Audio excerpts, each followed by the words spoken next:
السلام علیکم ورحمۃ اللہ وبرکاتہ۔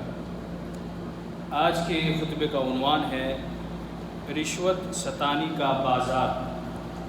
الحمدللہ والصلاۃ والسلام علی رسول اللہ، اما بعد۔ یقیناً تمام تعریفیں اللہ کے لیے ہیں، ہم اس کی تعریف بیان کرتے ہیں اور اسی سے مدد کے طلبگار ہیں، اپنے گناہوں کی بخشش بھی اسی سے مانگتے ہیں۔ میں گواہی دیتا ہوں کہ اللہ کے سوا کوئی بھی معبود برحق نہیں، وہ یکتا ہے، اکیلا ہے، اس کا کوئی بھی شریک نہیں۔ اور میں یہ بھی گواہی دیتا ہوں کہ ہمارے نبی جناب محمد رسول اللہ صلی اللہ علیہ وسلم اللہ تعالیٰ کے بندے اور ان کے آخری رسول ہیں۔ اللہ تعالیٰ آپ پر، آپ کی آل پر اور تمام صحابہ کرام پر ڈھیروں درود و سلامتی نازل فرمائے۔ حمد و ثنا کے بعد، اے اللہ کے بندو، رشوت لینے کا گناہ بہت ہی سنگین گناہ ہے۔ بعض برائیاں تو ایسی ہوتی ہیں جن کے بارے میں لوگوں کی رائے مختلف ہو سکتی ہے۔ ایک شخص کے نزدیک وہ برائی ہے اور دوسرا اسے کوئی عیب نہیں سمجھتا، لیکن رشوت ایک ایسی برائی ہوتی ہے جس کے برا ہونے پر ساری دنیا متفق ہے۔ آپ کو کوئی طبقہ ایسا نہیں ملے گا جو رشوت کو بدترین گناہ یا جرم نہ سمجھتا ہو۔ حد تو یہ ہے کہ جو لوگ دن کے وقت دھڑلے سے رشوت کا لین دین کرتے ہیں، وہ بھی جب شام کو کسی محفل میں معاشرے کی خرابیوں پر تبصرہ کریں گے تو ان کی زبان پر سب سے پہلے رشوت کی گرم بازاری ہی کا شکوہ آئے گا، اور اس کی تائید میں وہ اپنے نہیں اپنے رفقائے کار کے 2-4 واقعات سنا دیں گے۔ سننے والے یا تو ان واقعات پر ہنسی و مذاق میں کچھ فکرے بول دیں گے، یا پھر کوئی بہت سنجیدہ محفل ہوئی تو اس میں غم و غصے کا اظہار کیا جائے گا، لیکن اگلی ہی صبح سے یہی شرکائے مجلس پورے اطمینان کے ساتھ اسی کاروبار یعنی رشوت میں مشغول ہو جائیں گے۔ اے اللہ کے بندو، رشوت کی خرابیوں سے پوری طرح متفق ہونے کے باوجود کوئی شخص جو اس انسانیت سوز حرکت کا عادی ہو چکا ہو، اسے چھوڑنے کے لیے تیار نظر نہیں آتا، اور اگر اس کے بارے میں کسی سے کچھ کہا جائے تو مختصر سا جواب یہ ہے کہ ساری دنیا رشوت لے رہی ہے تو ہم کیا کر سکتے ہیں۔ گویا ان کے نزدیک رشوت چھوڑنے کی شرط یہ ہے کہ پہلے دوسرے تمام لوگ اس برائی سے تائب ہو جائیں، تب ہی چھوڑنے پر وہ شخص غور کر سکتا ہے، اس کے بغیر ممکن نہیں۔ اور چونکہ رشوت لینے والے کے پاس بھی بہانہ ہے، لہذا یہ تباہ کن بیماری ایک وبا کی شکل اختیار کر چکی ہے۔ فرق یہ ہے کہ جب کوئی وبا پھیلتی ہے تو وہاں کوئی مریض یہ سوال نہیں کرتا کہ جب تک تمام دوسرے لوگ تندرست نہ ہو جائیں میں بھی صحت کی تدبیر نہیں کروں گا، میں بھی دوائی نہیں کھاؤں گا۔ لیکن رشوت کے بارے میں یہ استدلال ناقابل تردید سمجھ کر پیش کیا جاتا ہے۔ ظاہر ہے کہ یہ ایک استدلال نہیں بلکہ ایک بہانہ ہے، اور بات صرف یہ ہے کہ رشوت لینے والے کو اپنے اس عمل میں فوری طور سے کافی فائدہ ہوتا ہوا دکھائی دیتا ہے، اس لیے نفس اس فائدے کو حاصل کرنے کے لیے ہزار ہیلے اور بہانے تلاش کر لیتا ہے۔ اے اللہ کے بندو، دین اسلام کے آفاقی درس کے برعکس ہمارے معاشرے میں رشوت کا ناسور پوری طرح اپنے پنجے گاڑ چکا ہے، اور ہم اس کو نہ چاہتے ہوئے بھی قبول کر چکے ہیں۔ یہی وجہ ہے کہ آج معاشرتی ابتری حد سے تجاوز کر چکی ہے۔ رشوت کے ناسور نے ہمارے طرز زندگی بدل کر رکھ دیے ہیں۔ اپنے جائز کام نکلوانے کے لیے بھی رشوت دینا پڑتی ہے، حالانکہ اسلام رشوت لینے اور دینے والے دونوں کو اس گناہ میں یکساں ذمہ دار ٹھہراتا ہے۔ ہمیں اپنے طرز عمل کو بدلنے کی ضرورت ہے تاکہ اس لعنت سے محفوظ رہ کر اسلامی اقدار کو فروغ دیا جا سکے۔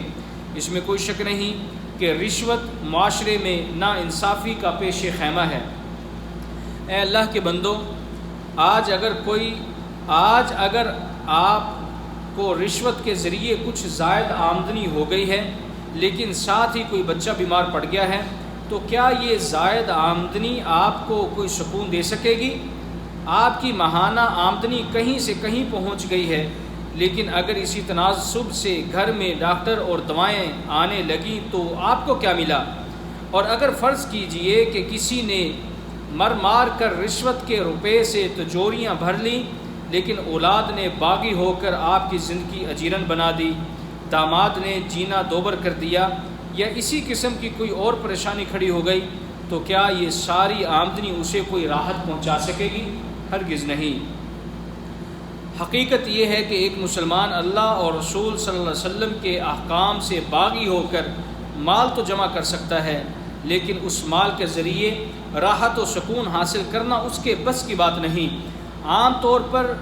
عام طور سے ہوتا یہ ہے کہ حرام طریقے سے کمائی ہوئی دولت پریشانیوں اور آفتوں کا ایسا چکر لے کر آتی ہے جو عمر بھر انسان کو گردش میں رکھتا ہے۔ قرآن مجید میں اللہ تعالیٰ ارشاد فرماتے ہیں، جو لوگ یتیموں کا مال ظلماً کھاتے ہیں وہ ایسے مصائب کا شکار کر دیے جاتے ہیں جن کی موجودگی میں لذیذ سے لذیذ غذا بھی انہیں آگ معلوم ہوتی ہے۔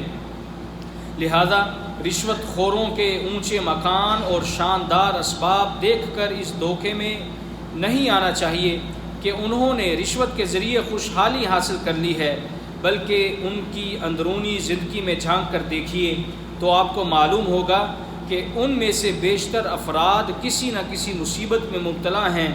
اس کے برعکس جو لوگ حرام سے اجتناب کر کے اللہ کے دیے ہوئے حلال رزق پر قناعت کرتے ہیں، ابتدا میں انہیں کچھ مشکلات پیش ضرور آ سکتی ہیں، لیکن آخر کار دنیا میں بھی وہی فائدے میں رہتے ہیں۔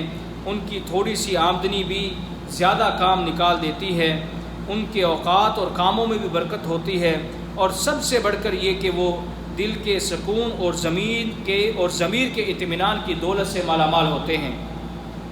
اے اللہ کے بندو، رشوت کے جو نقصانات بیان کیے گئے ہیں وہ تمام تر دنیاوی نقصانات تھے، اور اس کا سب سے بڑا نقصان آخرت کا نقصان ہے۔ دنیا میں اور ہزار چیزوں میں اختلاف ہو سکتا ہے، لیکن اس بارے میں کسی کا اختلاف نہیں کہ ہر انسان کو ایک نہ ایک دن موت تو ضرور آئے گی۔ اگر بالفرض رشوتیں لے کر کسی شخص نے چند روز مزے اڑا بھی لیے تو بالآخر اس کا انجام کار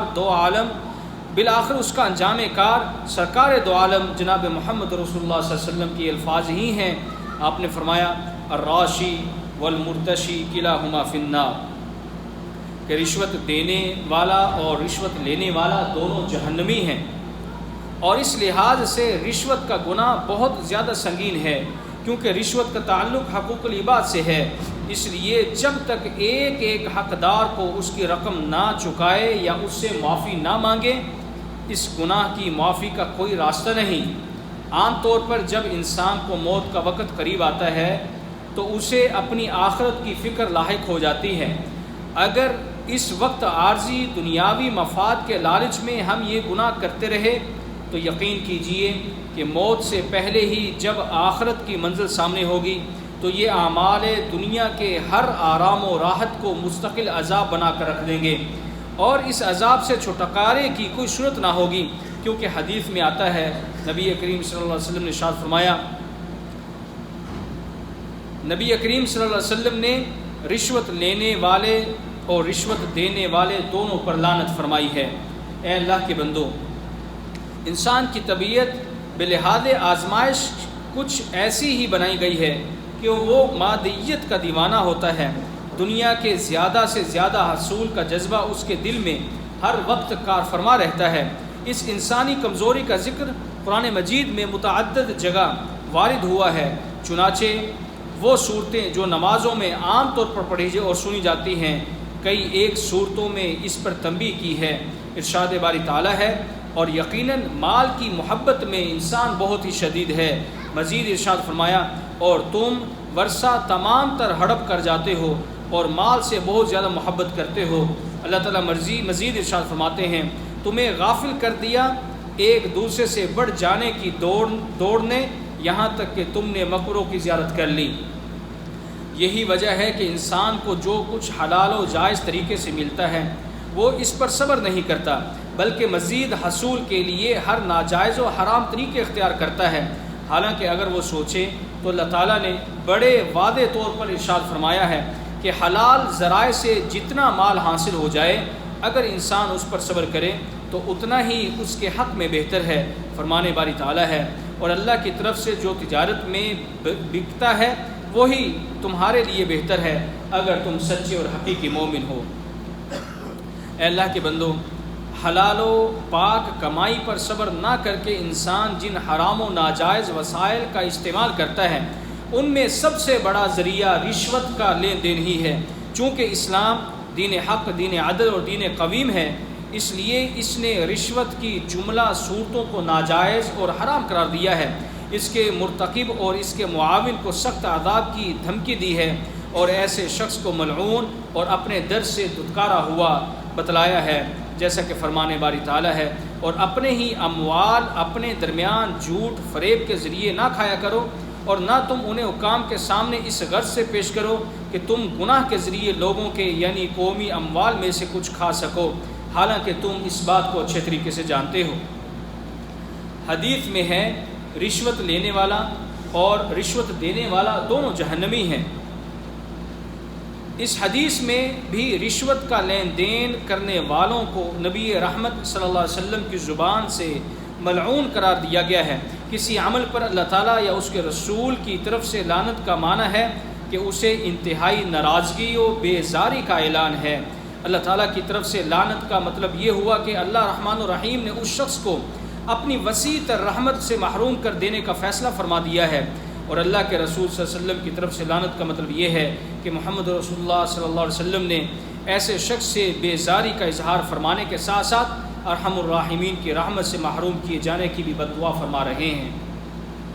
اے اللہ کے بندو، رشوت کی بہت سی اقسام ہیں۔ بدقسمتی سے اس واضح شرعی حکم کے باوجود رشوت اور اس سے ملتی جلتی بہت سی شکلیں آج ہمارے درمیان عام ہیں، جس کی وجہ سے ہمارا معاشرہ ہلاکتوں کی دلدل میں پھنستا جا رہا ہے۔ امانت داری اور خیر خواہی لوگوں سے رخصت ہو چکی ہے، اور مصلحت پسندی و خود غرضی ہر ایک کا وتیرہ بنا ہوا ہے۔ لوگوں کے دلوں میں اللہ کا خوف نہیں رہا، اور نہ ہی جنت و جہنم پر ایمان و یقین ہے۔ لہذا رشوت لینے کے 100 بہانے ہیں۔ راشی ملازمین کہتے ہیں اب تنخواہ میں گزارا کہاں، اوپر کی کمائی تو اب ضروری ہو چکی ہے، اب رشوت لیے بغیر گزارا کہاں ہوتا ہے۔ لیکن کیا رشوت کے لیے ملک کو جہنم کا گہوارہ بنایا جا سکتا ہے؟ رشوت کے لیے انصاف کا خون کرنا گوارا ہے؟ رشوت کے لیے عوام الناس کا خون پینا کیا گوارا ہے؟ رشوت کے لیے رشوت نہ دینے والے کے حق کو کھا جانا کیا گوارا ہے؟ رشوت کے لیے کمزوروں پر ظلم کرنا اور ان کی حق تلفی کرنا کیا گوارا ہے؟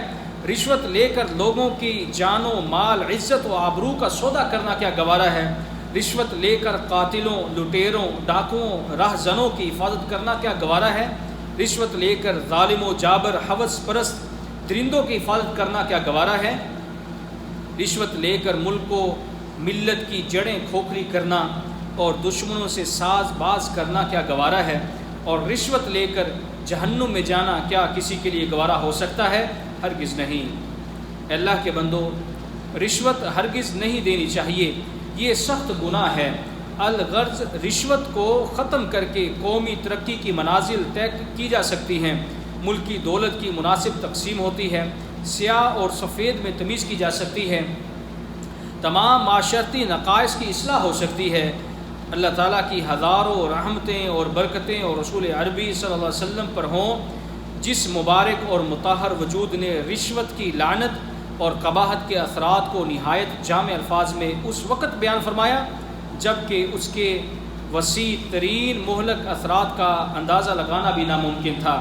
اللہ تعالیٰ مجھے اور آپ سب کو قرآن و حدیث کی برکات سے فائدہ اٹھانے کی توفیق عطا فرمائے، اور قرآنی آیات اور نصیحت و حکمتوں سے فائدہ پہنچائے۔ سبحان ربک رب العزت عما یصفون وسلام علی المرسلین والحمد للہ رب العالمین۔